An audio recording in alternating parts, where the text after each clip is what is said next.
एक किसान था जिसने बेहतरीन क्वालिटी की मक्की उगाई। हर साल उसने बेहतरीन मक्की का अवार्ड जीता।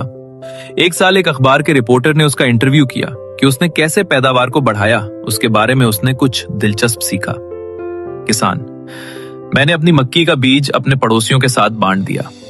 रिपोर्टर: आप अपने बेहतरीन बीज मक्की को अपने पड़ोसियों के साथ कैसे बांट सकते हैं, जबकि वो हर साल आपके साथ मुसाबकत में मक्की में दाखिल हो रहे हों?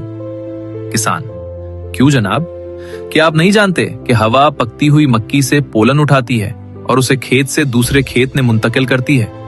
अगर मेरे पड़ोसी कमतर मक्की उगाते हैं तो क्रॉस पॉलिनेशन मेरी मक्की के मैयार को मुसलसल गिरा देगा। अगर मुझे अच्छी मक्की उगानी है तो मुझे अपने पड़ोसियों की अच्छी मक्की उगाने में मदद करनी चाहिए। यही फलसफा है जिंदगी का कि वफ़अलुल खैर लअल्लकुम तुफ्लिहून, और नेकी करो ताकि तुम्हें फलाह व कामरानी नसीब हो। हमारी जिंदगियों के साथ भी ऐसा ही है।